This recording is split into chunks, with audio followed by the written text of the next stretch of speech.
Hello people of YouTube and welcome to the next Dutch lesson number 5 if I'm not mistaken, which is going to be about Dutch word order, like sentence building and that sort of relatively important stuff.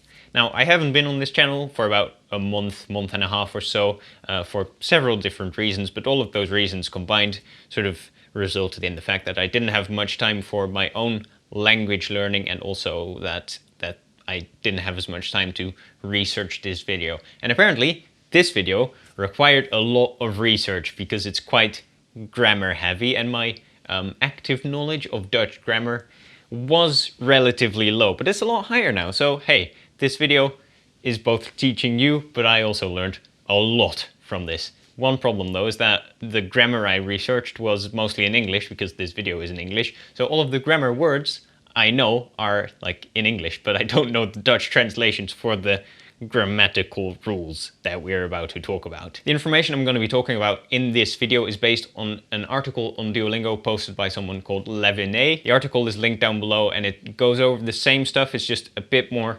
elaborate with, I think, a few fewer examples. So if you want a bit more written explanation about the same stuff, check down below for the link to that article. So a very basic example is the sentence Ik loop nu. The sentence starts with ik, the subject, then a verb that is conjugated for ik loop, and then you get the rest of the sentence, adverbs, that sort of thing. In this case, time. Ik loop nu. So continuing on from there, we're still on the very basics of word order. Ik loop nu langzaam. This slightly goes into the order of like the rest of the sentence. Nu langzaam. So in this case, it is time and then manner. We can take this a step further with the sentence Ik loop nu langzaam op de stoep. Time, manner, and place. It's always in that order. Time, manner, place. Then we go a slight step up from there, and that is basic sentences with two verbs. So an example of this is Ik moet, verb, nu op de stoep lopen, second verb. So in this case, the structure remains relatively similar, except we add an infinitive to the end of the sentence. Ik moet. Moet is conjugated for ik. Ik moet nu op de stoep lopen. And then lopen is the infinitive. And notice there again, time before place. Ik moet nu op de stoep lopen. This structure works the same for past participles. So stuff that has already happened, essentially. Ik heb zojuist op de stoep gelopen. Instead of an infinitive, you get a past participle. But the rest of the word order there is the same. Ik heb. Heb is conjugated towards ik. Ik heb zojuist op de stoep gelopen.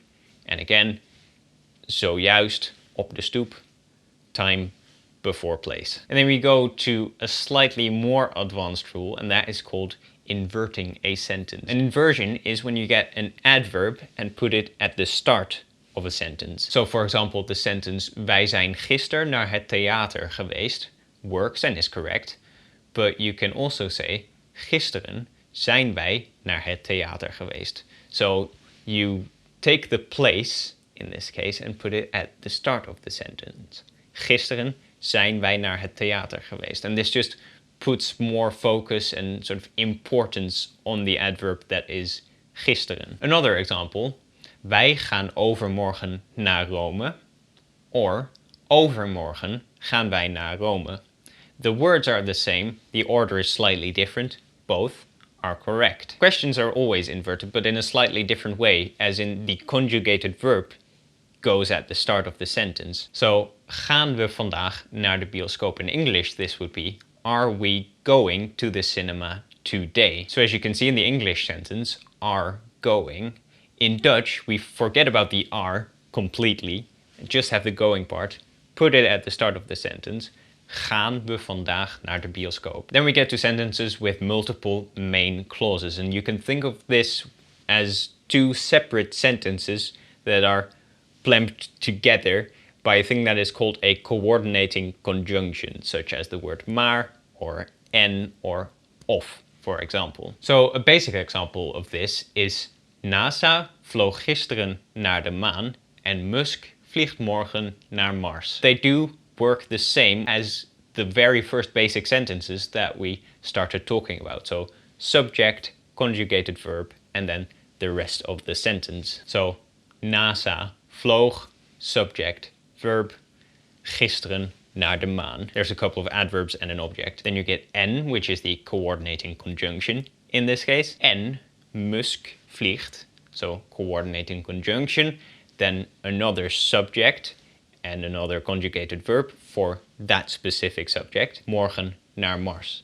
Rest of the sentence. You can also do this when you have multiple verbs in one sentence. So an example of this is NASA is gisteren naar de maan gevlogen, past participle, en Musk gaat morgen naar Mars vliegen, infinitive. Both parts of the sentence are treated as a separate basic sentence, and then they are just connected with that one little word in between. This is a slightly longer sentence, but the idea is the exact same as what we have talked about before. So you get the object, conjugated verb, rest of the sentence, I suppose, and then the infinitive or a past participle. Then we go to sentences with subclauses. So you have the one main clause, and then you have a reason, for example, for that main clause. So a because, omdat, in between the two clauses. And this is actually quite interesting because the main clause is treated the same way as our basic sentences. So you have object, conjugated verb, rest of the sentence, and then an infinitive or a past participle. After that, it gets quite interesting because subclauses have both verbs at the end of the sentence. Musk vliegt morgen naar Mars omdat NASA gisteren naar de maan is gevlogen. As you can see, the conjugated verb and the past participle of, is gevlogen, they're both verbs, they both go at the end of the sentence. Musk vliegt morgen naar Mars omdat NASA gisteren naar de maan is gevlogen. Of course, you can also have subclauses that only have one verb in the subclause. So, de auto is rood omdat de fabriek auto's rood spuit.